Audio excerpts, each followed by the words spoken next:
manusia itu apa? Idolanya setan.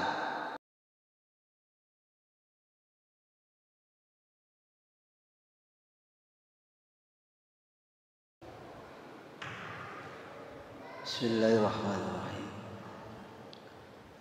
Assalamualaikum warahmatullahi wabarakatuh.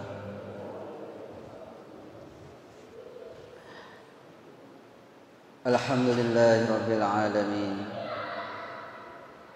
Hamdan syakirin as-sadiqin al-muttaqin. Ashhadu an la ilaha illallah wahdahu la syarika lah. Wa ashhadu anna Muhammadan abduhu wa rasuluh. Allahumma salli wa sallim ala hadha an-nabiyil karim sayyidina wa habibina wa syafi'ina wa maulana Muhammadin wa ala alihi wa ashabihi ajma'in, amma ba'du. Faqad qala Allah ta'ala fil Qur'anil Karim, a'udzu billahi minasy syaithanir rajim. Bismillahirrahmanirrahim. Subhanaka la ilma lana illa ma 'allamtana innaka antal alimul hakim. Wa qala ta'ala rabbi shrah li sadri wa yassir li amri wahlul 'uqdatam min lisani yafqahu qawli. Shadaqallahul azim. Hadaratul mukarramin wal muhtaramin, para alim ulama, para asatidzah, para hujjat, para bapak hadirin wal hadirat rahimakumullah. Alhamdulillah wa syukurillah, kita panjatkan kehadirat Allah Subhanahu wa ta'ala yang senantiasa memberikan nikmatnya kepada kita sampai saat ini kita masih bisa mempergunakan nikmat-nikmat tersebut untuk peningkatan kualitas iman dan takwa kita kepada Allah Subhanahu wa ta'ala. Mudah-mudahan senantiasa kita menjadi hamba-hamba Allah yang istiqomah di dalam menjalankan perintah-perintahnya dan menjauhkan segala larangannya. Salawat serta salam kita sampaikan kepada baginda Nabi Allah Muhammad sallallahu alaihi wasallam. Semoga tercurahkan kepada beliau, keluarga, sahabat, tabi'in, dan mudah-mudahan kita semua menjadi umatnya yang mendapatkan syafaat di yaumil qiyamah. Amin ya rabbal alamin. Hadirin wal hadirat rahimakumullah. Pada kali ini kita masih melanjutkan kajian kita tentang Kitabus Shalah pada babul azan.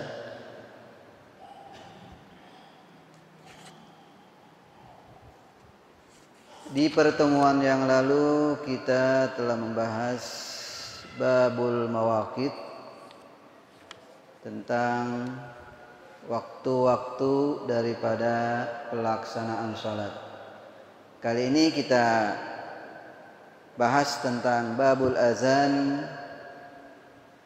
yang terdiri dari beberapa hadis dalam kitab Bulughul Maram.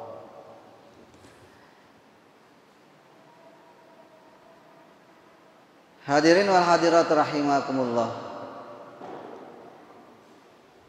Sepintas kita mendengar tentang azan, barangkali satu hal yang biasa sampai anak kecil pun barangkali bisa mengucapkan daripada lafaz azan. Tetapi sesungguhnya apa yang kita dapat sekarang ini adalah sebuah perjuangan para sahabat dikala Islam mulai berkembang, bagaimana menentukan dan lafaz-lafaz apa untuk bisa kita memanggil orang-orang datang sholat ke masjid.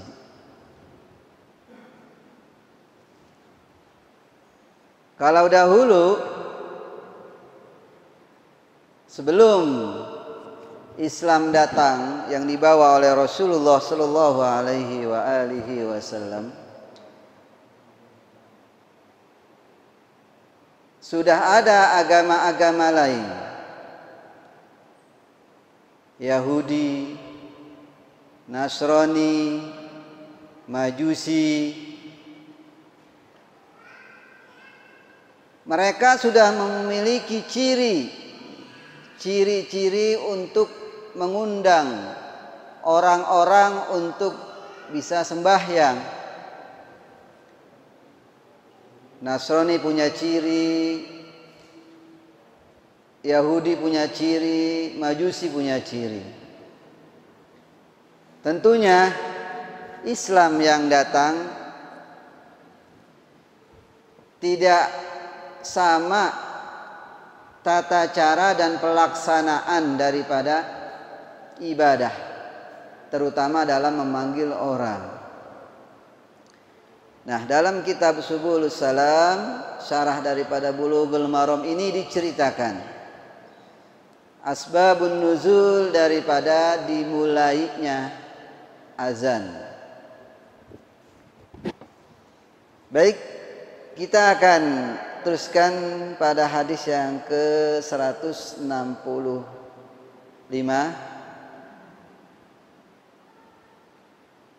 daripada syarah Bulughul Maram ini. Bismillahirrahmanirrahim. Qala al-musannif rahimahullah wa nafa'ana bi'ulumihi fid dharain amin. An Abdullah bin Zaid bin Abdi Rabbih qala tafa bi wa ana naim rajulun faqala taqulu Allahu akbar Allahu akbar bazakaral adhan bitarbi'it takbir bi ghairi tarji'in wal iqamata furada illa qad qamatis shalah qala falamma asbahtu ataitu Rasulullah sallallahu alaihi wa alihi wasallam faqala innaha la ru'ya haqqun. Al hadis akhrajahu Ahmad wa Abu Dawud wa sahahu Tirmizi wa Ibnu Khuzaimah. Hadirin wal hadirat rahimakumullah. Hadis dari Abdullah bin Zaid bin Abdi Rabbih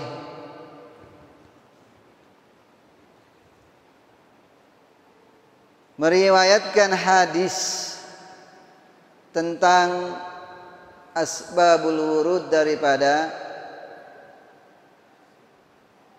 azan.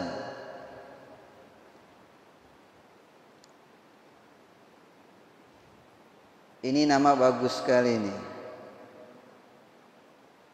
Abdullah bin Zaid bin Abdur Rabbih. Saya jarang sekali mendengar ada yang nama Abdur Rabbih. Padahal bagus. Biasanya kan Abdul Hakim, Abdullah, ini Abdur Rabbih. Bagus. Jadi Abdullah ini bin Zaid adalah Abu Muhammad Abdullah bin Zaid bin Abdur Rabbih dari kelompok Al-Ansar, Al-Khazraj, sukunya suku Khazraj.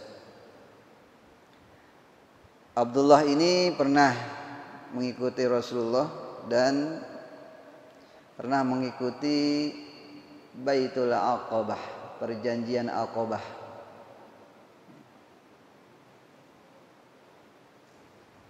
Ketika Rasulullah ingin menunaikan ibadah haji,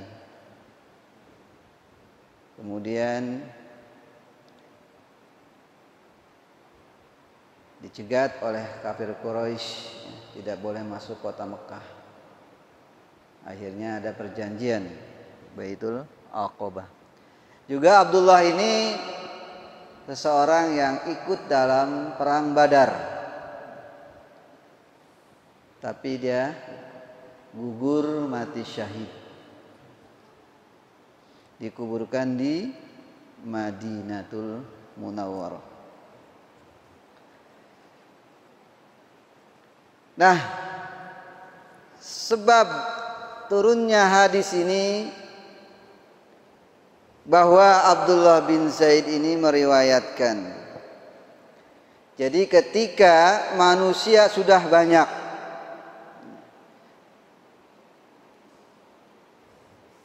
yang masuk Islam, banyak orang-orang berbeda-beda pendapat tentang bagaimana caranya mengundang orang-orang untuk sholat. Ada yang berpendapat bagaimana kalau menggunakan lonceng untuk manggil orang sholat. Kata Rasulullah, jangan. Kenapa? Karena lonceng itu menyerupai tata cara daripada orang-orang Nasrani memanggil orang untuk sholat. Dia pakai lonceng, orang Nasrani, namanya Nukos ya. Kemudian ada yang berpendapat bagaimana kalau menggunakan trompet. Kata Rasulullah juga jangan, karena trompet itu adat kebiasaan orang Yahudi.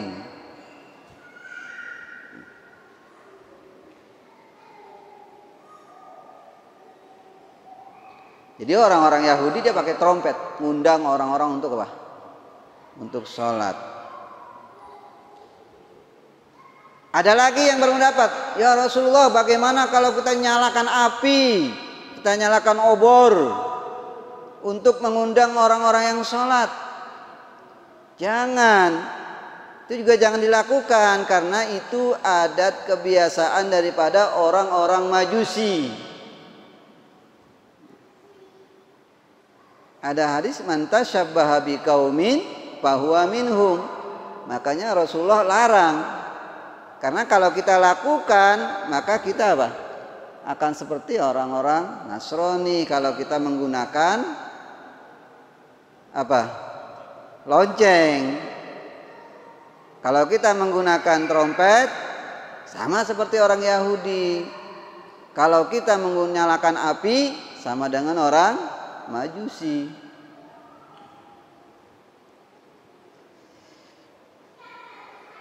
Nah, kemudian Abdullah bin Zaid ini bermimpi. Bermimpinya persis seperti tadi. Jadi bermimpi dia bertemu dengan seseorang, ada seseorang yang membawa lonceng, ada seseorang yang membawa trompet, ya. Ada juga orang yang sedang menyalakan api. Ditanyalah mereka oleh Abdullah. Katanya ini adalah adat kebiasaan mereka mengundang orang.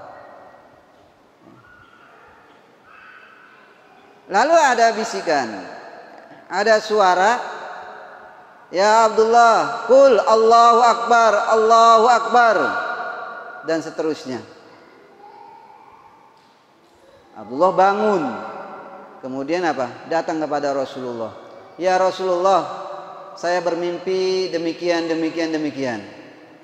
Apakah mimpi saya ini bunga daripada tidur, ataukah mimpi saya ini satu pertanda dan itu benar? Kata Rasulullah, innaha la ru'ya haqqun, sesungguhnya itu mimpi yang benar. Nah, lewat peristiwa inilah maka tata cara kita untuk mengundang, untuk memberitahukan orang waktu sholat itu adalah dengan azan, lafaz Allahu Akbar, Allahu Akbar. Dalam kandungan hadis ini bahwasanya azan dilakukan takbir sebanyak 4 kali. Allahu Akbar, Allahu Akbar. Berapa tuh? 2 ya. Lagi Allahu Akbar, Allahu Akbar. Jadi 4 kali ya. Kecuali lafaz iqamah. Wal iqamata furada. Kalau lafaz iqamah itu satu-satu. Ya. Kita kan kalau iqamah Allahu Akbar, Allahu Akbar, asyhadu an la ilaha illallah, asyhadu anna Muhammadar Rasulullah, hayya 'alas shalah, hayya 'alal falah. Kecuali kata qad qamatis shalah itu diulang 2 kali. Allahu Akbar, Allahu Akbar, la ilaha illallah. Ya.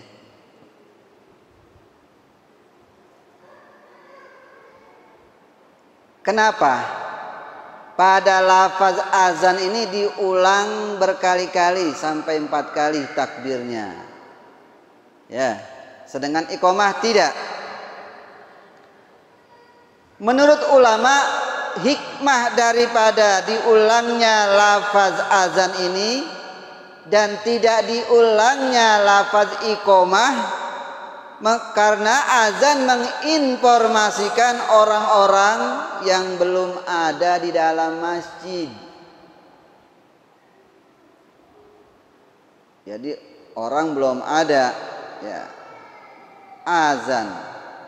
Azan ini sebetulnya memberitahukan sebuah iklan ya, untuk orang-orang yang masih ada di rumah, orang-orang yang masih bekerja, orang-orang yang belum datang ke masjid. Ketika datang waktu sholat diinformasikan lewat azan. Makanya diulang-ulang. Mungkin kalau seperti iqamah, orang ada yang belum ngeh ya, ada yang lagi sibuk kerja. Kalau azannya apa? Memberitahukannya dengan cara iqamah 1 kali. Makanya kalau di Mesir pengalaman saya Pak ya, itu orang azan nggak mesti dia azan apa? Di depan mimbar.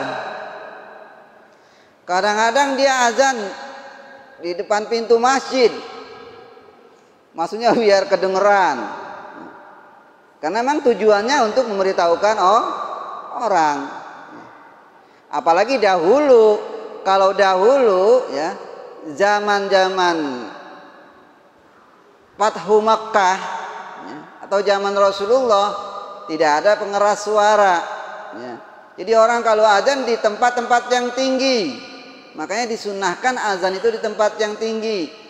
Kalau misalnya di menara masjid, kemudian ada juga di atas bukit orang azan, biar suara itu terdengar kemana-mana ya. Jadi kalau di tempat tinggi itu suara kita terdengarnya lebih apa? Lebih meluas ketimbang kalau di dalam ruangan. Kalau sekarang sih enak, orang nggak perlu naik-naik ya. Kenapa? Karena ada pengeras suara yang membantu suara apa? Suara kita untuk bisa keluar. Kalau dulu tidak ya, di bukit-bukit. Sampai ketika saya belajar di Mesir itu, karena kalau di daerah-daerah Arab Mesir itu banyak sekali masjid-masjid. Jadi ada masjid yang besar, masjid yang kecil juga ada. Ya. Jadi karena kebanyakan masjid ya, orang kan kalau sholat ya mungkin di masjid yang terdekat walaupun kecil. Sehingga kalau orang azan itu tuh belum ada orang dalam masjid, akhirnya dia azannya di depan masjid ya. Kadang-kadang Ada juga ya, masjid di dekat pasar. Dia azannya nggak di masjid, tetapi apa? Di dekat pasar. Memberitahukan bahwa orang-orang itu waktu telah masuk. Sampai sebegitu ya. Jadi memang tujuan daripada apa? Azan itu untuk menginformasikan kepada orang yang belum datang ke masjid. Sementara kalau iqamah itu ya, kalau iqamah itu kita memberitahukan bahwa telah datang waktu sholat, orang sudah ada di dalam masjid. Makanya beda intonasi daripada azan dengan iqamah. Kalau azan suaranya apa? Kuat. Ya, harus kuat. Makanya kalau azan ini orangnya yang suaranya kencang, napasnya panjang, suaranya enak. Karena daya tarik juga.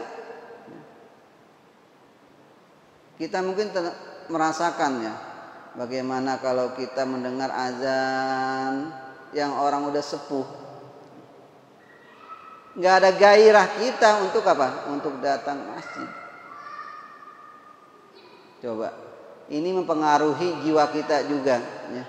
Alhamdulillah ya di masjid kita ini ya, sudah diatur sedemikian rupa, ya dipilih orang-orang terpilih, orang-orang yang azan, orang-orang yang sholat, masya Allah suaranya yang merdu, kan enak. Beda kalau kita sholat imamnya yang sudah sepuh, apalagi suaranya pas-pasan, aduh, ya, nggak khusyuk. Ya.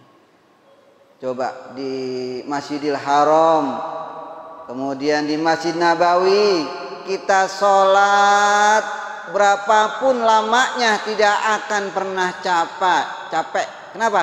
Karena dengan suara lantunan yang begitu merdu, khusyuk kita sholatnya. Makanya tuh kalau saya waktu jadi mahasiswa ya, itu kalau bulan Ramadan saya cari masjid ya yang tarawehnya itu apa? Satu malam satu juz dengan suara yang enak. Biasanya saya datang ke Amr bin As, masya Allah. Jadi suaranya itu Syekh Jibril, enak sekali. Nah itu satu apa? Satu motivasi juga. Ya. Nah jadi kandungan hadis ini bahwa perbedaan antara azan dan iqamah demikian. Makanya kalau di iqamah itu kan pelan-pelan. Allahu Akbar, Allahu Akbar, asyhadu an la ilaha illallah, asyhadu anna Muhammadar Rasulullah. Beda dengan azan kan? Gak ada, saya nggak pernah dengar kalau iqamah itu seperti azan. Ya. Nah ini menandakan apa? Memang sunnahnya itu iqamah itu dibaca suara yang rendah dan cepat. Ya. Jadi nggak seperti azan, kalau azan harus kencang. Nah ini kandungan daripada hadis Abdullah. Akhirnya temukanlah lafaz azan. Kemudian pada hadis ke 166 dan 167 ya. Ini tentang lafaz taswib. Di azan subuh itu ada namanya lafaz taswib. As-salatu khairum minan naum. Itu namanya taswib, ya ditambahkan. Ya. Jadi khusus untuk sholat subuh ini ditambahkan as-salatu khairum minan naum. Ini namanya taswib. Jadi ada penambahan. Jadi azan yang sekarang dikomandangkan itu bukan semata-mata semau orang, tapi ada asal usulnya. Ya. Ada hadisnya yang menerangkan. Sebetulnya lafaz taswib ini as-salatu khairum minan naum. Untuk apa? Untuk membangunkan orang yang tidur. Kenapa ditambah? Karena memang paling sulit orang melaksanakan sholat subuh di saat orang sedang istirahat, di saat orang sedang tidur nyenyak. ya, makanya ditambah azannya, as-sholatu khairum minan naum. Karena apa? Bukan hanya itu, Pak. Bukan hanya kita lelah seharian bekerja, kemudian tidurnya kita pulas, tidak hanya itu. Sehingga bangun untuk subuh itu susah. Karena memang di saat kita tidur pun itu kita selalu digoda oleh setan. Ya. Nggak pernah berhenti. Setan nggak pernah melek. Ya. Sampai kita tidur pun kita digoda oleh setan. Karena setan udah janji sama Allah. Ya Allah, saya akan jerumuskan manusia yang bernama Adam sampai hari kiamat. Karena dia dendam kesumat kepada Adam. Ya. Malaikat suruh sujud, setan suruh sujud kepada Adam. Makanya dia nggak mau setan itu sujud kepada Adam, karena dia lebih mulia diciptakan dari api ketimbang Adam dari tanah. Dia dendam kesumat, dia janji sama Allah, ya Allah, saya janji, ya, saya akan membawa makhluk yang bernama manusia nanti di penghuni api neraka. Jadi apa? Tak pernah berhenti dia nggoda. Karena kalau dia berhenti nanti dia nggak ada temennya di neraka. Makanya kata ayat apa? Ya ayyuhalladzina amanu qu anfusakum wa ahlikum nara wa quduhan nasu wal hijara 'alaiha malaikatun ghiladun syidadun la ya'sunallah ma amarahum wa yaf'aluna ma yu'marun. Ya. Jadi memang bahan bakarnya itu neraka itu apa? Batu-batuan, manusia, ya, jin. Makanya setan terus apa? Goda kita. Nah, saya pernah katakan bahwa di saat kita tidur itu setan itu mangkalnya di khaysumah, di pangkal hidung kita. Ya, ini tempat mangkal setan. Kalau tidur itu, ya, setan di sini mangkalnya. Makanya ketika tidur kita merasa berat sekali itu untuk bangun. Ya. Lagi yang namanya bangun malam. Jangan bangun malam. Kadang-kadang bangun waktu subuh pun itu apa? Susah. Kenapa? Khaysumah, nangkring dia apa? Di pangkal hidung. Itu setan. Makanya Nabi syariatkan, Nabi anjurkan, kalau bangun tidur cuci tangan, kemudian masukkan air ke dalam hidung dan keluarkan. Itu untuk ngeluarin setan.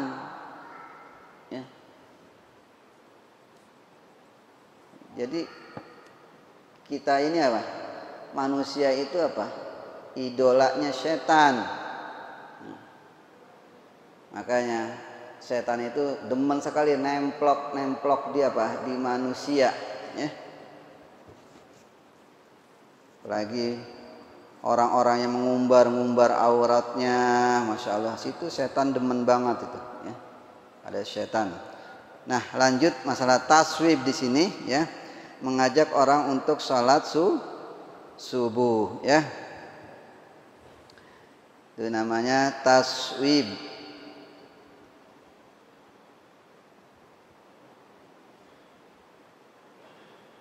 Kemudian pada hadis yang selanjutnya, hadis 169 di sini, ya. Dari Anas radhiyallahu anhu. Qala umira Bilalun ay yashfa'al adzan syaf'an wa yutirul iqamata illa al iqamah, yakni illa qad qamatis shalah, muttafaq alaih. Walam yadhkur Muslimun al istisna. Hadis ini pun, ya, hadis riwayat dari Anas radhiyallahu an, bahwa Bilal diperintahkan untuk, ya, menduakan apa? Azan. Artinya syaf'an ini dua-dua, ya. Allahu akbar, Allahu akbar, Allahu akbar, Allahu akbar. Asyhadu an la ilaha illallah asyhadu an la ilaha illallah. Nah, itu dua-dua ya. Itu namanya sab'an. Nah, ada kata-kata di sini apa? Tarji. Jadi dari hadis 168 ini ada yang namanya Abu Mahzurah, ya. Di sini ada yang namanya apa? Abi Mahzurah, ya. Jadi Abi Mahzurah ini meriwayatkan hadis, ya. Ada seseorang, Abi Mahzurah ini keluar bersama 9 orang untuk menunaikan sholat. Kemudian apa? Salah satu di antara mereka azan.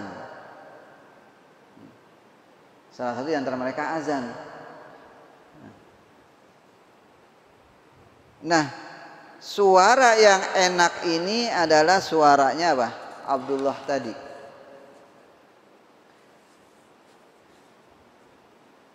Nah, ketika itu Nabi dengar suara siapa ini yang enak banget ini azan. Dilihat ada 9 orang. Akhirnya diuji satu-satu, dipanggil Nabi, suruh apa? Suruh azan. Nah, ketika Abdullah ini azan, kemudian didengarkan oleh Nabi, ternyata suaranya enak sekali. Maka kata Nabi, pergilah kamu ke kota Mekah dan jadilah kamu muazzin di Masjidil Haram. Jadi Nabi memang mengkhususkan orang-orang yang suaranya enak itu apa? Untuk azan. Jadi gembira sekali itu. Abdullah ini disuruh apa? Disuruh azan. Ternyata azan yang biasa azan bukan hanya Bilal, ya. Ada Bilal, kemudian ada Abdullah, kemudian ada Ummi Maktum, ya, azan. Suaranya enak-enak, ya. Jadi berkah sekali. Anugerah, kalau suara enak itu anugerah, Pak. Ya. Anugerah. Ya. Kita kalau dengar orang suara mengajinya enak, Masya Allah hati kita tenang. Makanya berdoa, Pak. Berdoa kepada Allah, ya, agar keturunan kita diberi suara yang enak, yang merdu. Walaupun kita nggak enak, jangan kita suaranya nggak enak, kita nggak mau peduli. Kita minta sama Allah, ya Allah berikanlah keturunan saya suara yang enak, yang merdu untuk bisa baca Al-Quran. Ya.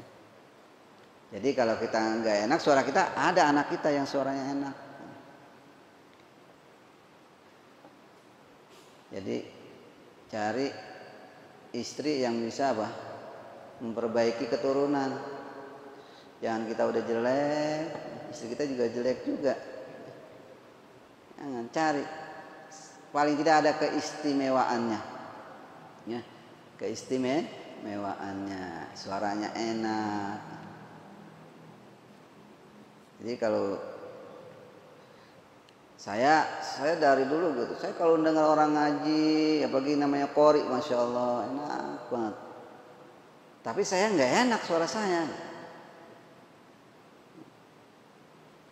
Saya berdoa, mudah-mudahan salah satu keturunan saya ada yang suaranya enak. Tapi saya lihat sih belum sekarang, belum ketahuan. Ya, mudah-mudahan ya, keinginan apa? Keinginan kita diijabah oleh Allah Subhanahu wa taala. Nah, kembali lagi bahwa tata cara azan kalau di Mesir itu ya disunahkan azan itu apa? Iltifat. Iltifat itu apa? Tengok kanan, tengok kiri. Jadi jangan kita di depan mik aja. Ya. Jadi sini ada apa? Pada hadis 171, ya, bahwa Bilal kalau azan itu dia tengok kanan, tengok kiri, dan mulutnya sambil apa? Sambil berkomat kamit. Nah, ini hadis saya bacakan sebentar. Wa an Abi Juhaifah radhiyallahu anhu qala ra'aitu Bilalan yu'adzinu ittataba'u fahu ha huna wa ha huna wa isba'ahu fi uzunaihi rawahu Ahmad wa Tirmizi wa sahahu. Nah, tata cara orang azan. Jadi orang azan itu ada tata caranya. Bilal itu kalau azan dia apa? Menutup kupingnya dengan jemari tangan. Jadi ditutup. Ada menutupnya dengan satu riwayat, ada menutupnya dengan jempol begini. Ada menutupnya dengan telunjuk gini. Masukkan ke dalam lubang telinga. Sebetulnya apa ini? Ini rahasia juga. Jadi kalau suara kita keluarkan secara maksimal, itu bisa membantu kalau lubang telinga kita ini kita sumpel. Makanya kalau azan ini di sini apa? Disumpel. Bilal begitu kalau azan, ya. Telinganya disumpel oleh apa? Oleh jempolnya. Agar suaranya lebih maksimal, ya. Lebih panjang napasnya, suara lebih maksimal. Coba nanti buktiin dah di rumah, ya. Walaupun kita nggak azan di masjid, ya, nggak apa-apa, buktiin di rumah. Bener nggak hadis ini mengatakan demikian? Kalau ini disumpel telinga kita, ini napas kita akan apa? Akan panjang dan suara kita tambah kencang. Makanya saya kalau sering lihat itu, kadang-kadang kalau kori-kori itu kan suka gini ya, suka apa? Suka menempelkan jemarinya di sini. Itu memang ternyata apa? Untuk membantu napas itu lebih tinggi dan suara lebih kencang. Nah, Bilal kalau azan ya,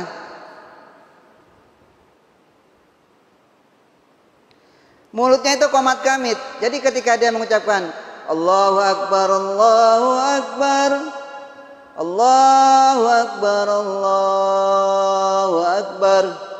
Nah, dia qomat kamit. Asyhadu an la ilaha illallah, asyhadu an la ilaha illallah, asyhadu anna Muhammadar Rasulullah, asyhadu anna Muhammadar Rasulullah. Pelan. Baru dia ucapkan asyhadu an la ilaha illallah yang kuat. Jadi sebelum dia mengucapkan kepada orang, dia ucapkan dulu dalam dirinya sendiri. Ya, ini jarang ini. Kita azan nggak boleh terburu-buru. Ya, kenapa? Karena ternyata ya sebelum kita mengumandangkan azan asyhadu alla ilaha illallah dengan kencang, kita dahulu yang mengucapkan.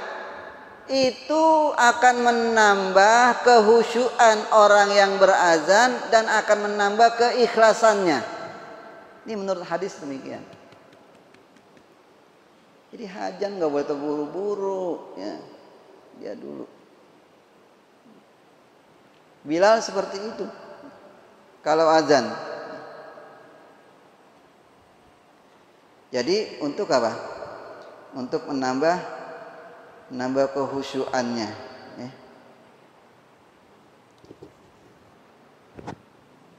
Ini kan jarang kita perhatikan. Memang benar kalau di Mesir gitu, ya. Pokoknya perhatikan gitu. Jadi kalau orang azan, tadi saya bilang Allahu Akbar, Allahu Akbar, Allahu Akbar, Allahu Akbar, dia dalam hatinya apa? Bukan dalam hati, berbisik sih. Cuma kedengaran hanya orang dekat saja. Asyhadu an la ilaha illallah, asyhadu an la ilaha illallah, asyhadu anna Muhammadar Rasulullah, asyhadu anna Muhammadar Rasulullah. Baru dia apa? Asyhadu an la ilaha illallah, kencang. Jadi sebelum dia mengeluarkan suara yang kencang untuk mendengarkan orang banyak, dia suara dia dulu, ya, diucapkan. Itu tata cara daripada azan pada hadis 171 ini, ya. Nah, ada sholat yang tidak tanpa azan. Tanpa azan, tanpa iqamah. Sholat apa? Ada enggak?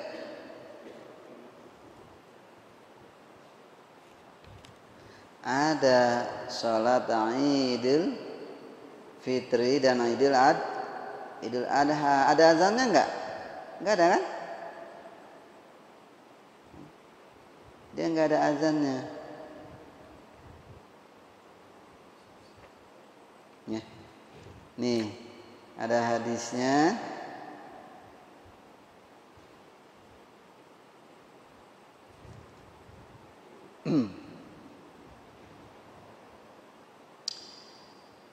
Pada hadis ke 173 ya.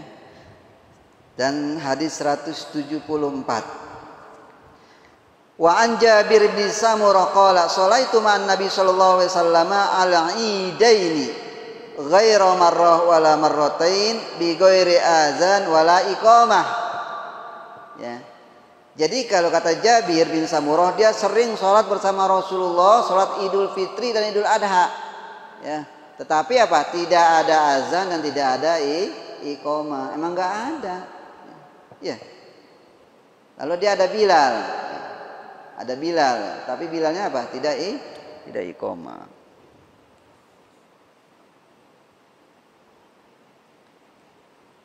Bahkan saya pernah dengar kadang-kadang as-salatu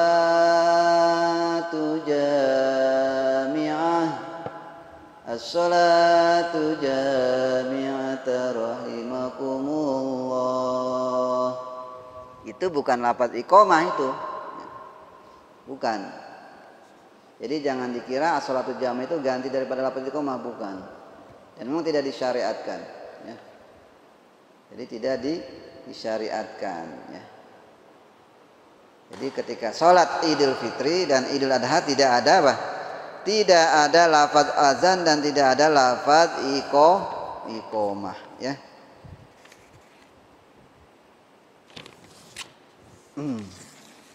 Nah, kalau ada sholat orang tertinggal sholatnya, ya, perlu azan nggak? Misalkan dia apa? Dia sholat subuh kesiangan, dia sendiri perlu azan tidak?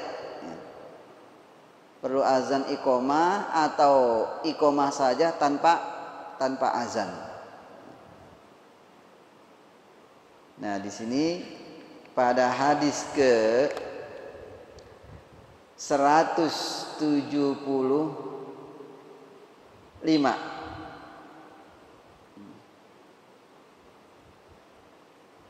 pernah ini.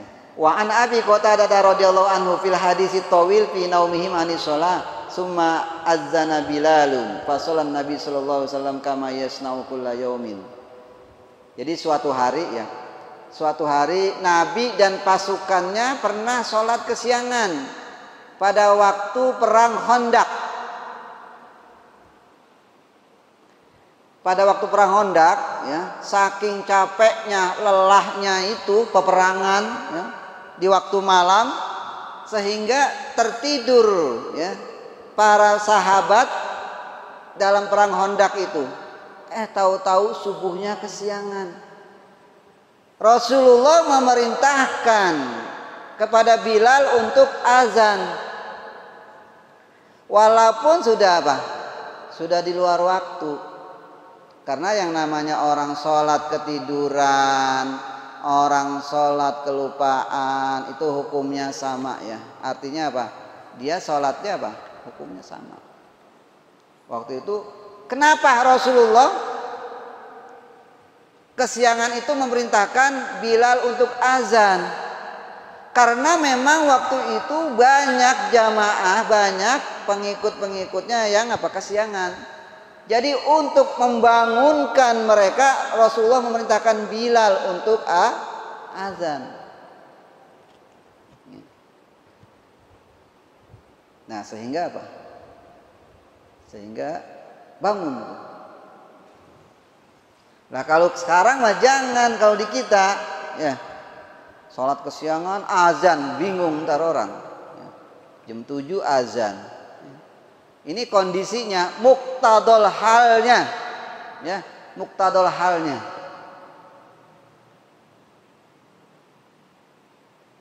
Kemarin ada viral ya, viral apa? Jihad, azan diganti dengan apa? Ajakan jihad. Bagaimana hukumnya? Memang di zaman Nabi tidak pernah, walaupun Nabi dalam kondisi perang, tidak pernah Nabi mengubah azan dengan lafaz jihad. Tetapi Nabi pernah ya menganjurkan untuk menambahkan azan atau mengganti lafaz di saat terjadi wabah penyakit, di saat terjadi bencana, di saat terjadi kebanjiran dan lainnya. Ketika ada wabah, ya. Nabi mengganti ya hayya 'alas shalah dengan as-shalatu fi rihalikum. Salatlah kamu di rumah. Itu yang ada nasnya itu. Ya. Jadi Nabi pernah mengganti lafaz azan ketika terjadi wabah penyakit, ya, ketika terjadi bencana, ketika terjadi hujan yang lebat di mana seseorang tidak bisa sholat ke masjid, maka digantilah as-sholatu fi rihalikum. Artinya sholatlah kamu di rumah kamu. Tapi tidak ada hayya 'alal jihad, nggak ada, ya. Muktadol halnya tidak ada gitu ya. Kondisi-kondisinya tidak apa? Jangankan dalam kondisi damai, ya, kondisi nyaman. Nabi pun dalam kondisi perang ketika memerintahkan Bilal azan tidak mengganti dengan kata-kata jihad. Ya. Jadi kalau ditanya hukum, ya, tidak boleh. Tidak boleh, kalau tanya hukum tidak boleh mengganti azan dengan apa? Dengan kata jihad itu. Karena tidak pernah ada nasnya. Kecuali dan ketika di saat wabah.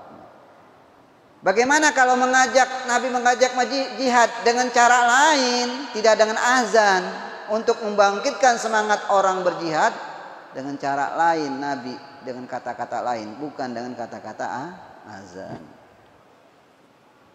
Sudah azan dah. Jadi kalau kita ditanya tentang hukumnya tidak ada nasnya, ya, azan diganti dengan ajakan jihad. Tetapi pernah yang ada nasnya azan diganti dengan apa? Dengan hayya as-sholatu fi rihalikum di saat terjadi wabah penyakit. Ya. Bapak Ibu hadirin sekalian rahimakumullah, itu saja pengantar dari taklim kita tentang babul azan. Kalau ada yang ingin tanyakan dipersilahkan. Ya silakan Ustaz. Ya. Saya pernah lihat di suatu daerah, suatu masjid. Dia pada jam 3 malam ada adzan pertama. Kemudian pakai tasbih. Kemudian ketika subuh dia nggak pakai tasbih. Kemudian pernah saya tanyakan kenapa subuh nggak pakai tasbih. Kemudian mereka mengatakan karena sudah diwakili ketika adzan pertama ya jam 3 itu. Ya. Ya, terima kasih. Memang dalam nas ini ya, taswib itu sebetulnya dilakukan di saat azan yang pertama. Jadi kalau subuh itu ada 2 azan, ya. Yang pertama azan di saat belum waktu subuh. Azan untuk membangunkan orang yang tidur, azan untuk memanggil orang yang pulang ke rumahnya dari sholat tahajud. Kalau dahulu Pak, zaman dahulu, zaman Nabi, ketika orang bertahajud bersama-sama Nabi, ya, jadi sebelum azan mereka pulang. Mungkin tahajud dari jam 1, ya, jam 1 kan kalau subuh jam 5 lama. Mungkin tahajud selesai jam 3 gitu kan, jam 4 masih ada waktu istirahat 1 jam. Nah, jadi taswib atau as-sholatu khairum minan naum itu adalah panggilan azan yang pertama. Ini nas hadisnya seperti ini. Ya. Jadi membangunkan orang-orang yang tidur, membangunkan orang-orang yang istirahat setelah sholat tahajud. As-sholatu khairum minan naum. Nah, ini azannya Bilal itu azan yang pertama. Ya. Bilal azan yang pertama, yaitu azan yang ada as-sholatu khairum minan naum. Nah, Ummi Maktum azan yang kedua. Azan yang kedua tanpa ada kata-kata as-sholatu khairum minan naum. Nah, kalau di kita gimana? Kita ada azan dua enggak? Enggak ya. Makanya azannya apa? Ditambah as-sholatu khairum minan naum. Nah, itu memang nasnya begitu, Ustaz, ya. Jadi memang taswib itu dilakukan pada azan yang pertama. Ya. Ketika Bilal azan as-sholatu khairum minan naum, nah orang yang berpuasa masih boleh makan. Tetapi ketika azan suaranya Ummi Maktum yang kedua, itu tidak boleh makan dan waktu subuh telah tiba. Tidak menggunakan lafaz as-sholatu khairum minan naum karena orang udah berkumpul dalam masjid. Ya. Begitu kalau idealnya begitu. Nah, kenapa kita ada as-sholatu khairum minan naum di satu azan? Karena kita azan sekali. Ya. Makanya kalau misalkan kita mau ubah seperti ini boleh. Azan kita jam 4 azan. Itu kalau di Mekah, kalau di Madinah itu azannya apa? Jam 4 azan, kalau seandainya subuhnya itu jam 5. Membangunkan untuk orang-orang yang tidur. Jadi memang demikian, ya, dinasnya begitu. Jadi nggak salah kalau ada orang mengatakan bahwa as-sholatu khairum minan naum itu adanya di azan yang pertama, memang demikian. Nasnya seperti itu. Ya. Nah, kita kan nggak pernah di sini, nggak ada di Indonesia ya, ada nggak? Ada 2 azan? Jarang nggak? Nggak ada, saya belum pernah dengar. Ya. Khawatir nanti ketika azan pertama orang langsung sholat subuh, udah belum waktunya. Ya. Tapi perlu yang namanya ini perlu disosialisasikan kalau memang memungkinkan. Nah, itu nanti bagian takmir masjidah ya, bagaimana caranya. Ya, ada lagi. Ada lagi? Tanyakan. Kalau tidak, kita cukupkan karena sudah datang waktu Isya. Baik, demikianlah Bapak Ibu pengajian kita untuk malam hari ini. Mudah-mudahan bermanfaat dan mudah-mudahan bisa menambah nilai keimanan kita kepada Allah Subhanahu wa taala. Bitilka niyah al-Fatihah. Alhamdulillah. إياك نعبد ونستعين صراط الذين أنعمت عليهم غير المغضوب عليهم ولا الضالين واعف عنا يا كريم يا أرحم الراحمين ارحمنا اللهم بحق الفاتحة وبسر الفاتحة وبكرامة الفاتحة وبمعجزة الفاتحة يا سلام سلمنا من كل آفات الدنيا وعذاب الآخرة دعواهم فيها سبحانك اللهم وتحياتهم فيها سلام وآخر دعوانا الحمد لله رب العالمين سبحانك اللهم وبحمدك أشهد أن لا إله إلا أنت أستغفرك وأتوب إليه والعفو منكم والسلام عليكم ورحمة الله وبركاته.